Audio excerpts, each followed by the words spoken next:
है रवि कुमार साहू और आप मन देखा था हमारे धनोरा फिल्म संगवारी हो छत्तीसगढ़ी ऑडियो वीडियो देखे हमारे चैनल लाइक और सब्सक्राइब करो।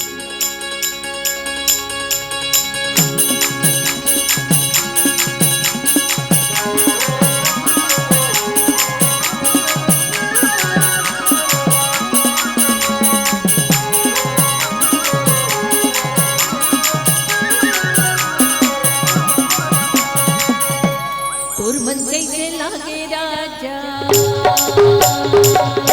तोर मन कैसे लागे राजा महले भीतरी माँ तोर मन कैसे लागे, तोर मन कैसे लागे राजा महले भीतरी माँ तोर मन कैसे लागे, तोर मन कैसे लागे राजा महले भीतरी माँ तोर मन कैसे लागे।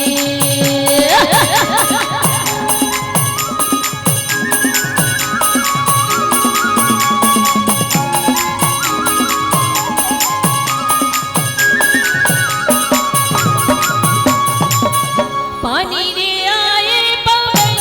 संगमा, पानी रे आए पवन संगमा तोरे मन लहला ले मोरे संग माया तोर मन कैसे लागे, तोर मन कैसे लागे राजा महले भीतरी माँ तोर मन कैसे लागे, तोर मन कैसे लागे राजा महले भीतरी माँ तोर मन कैसे लागे।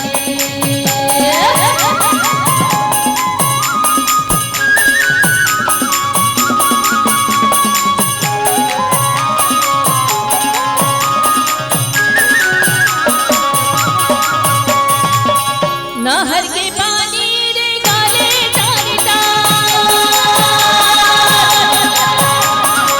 नहर के पानी रे गाले डालता माया वाले देहा होवे आजा में खारे खारे तोर मन कैसे लागे, तोर मन कैसे लागे राजा महले भीतरी माँ तोर मन कैसे लागे, तोर मन कैसे लागे राजा महले भीतरी माँ तोर मन कैसे लागे।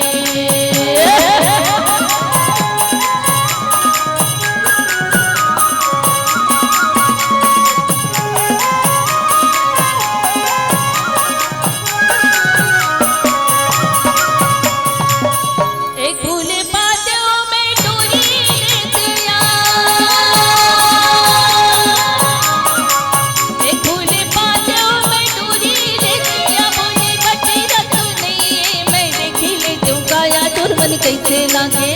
तोर मन कैसे लागे राजा महले भीतरी माँ तोर मन कैसे लागे, तोर मन कैसे लागे राजा महले भीतरी माँ तोर मन कैसे लागे, तोर मन कैसे लागे राजा महले भीतरी माँ तोर मन कैसे लागे, तोर मन कैसे लागे राजा महले भीतरी माँ तोर मन कैसे लागे,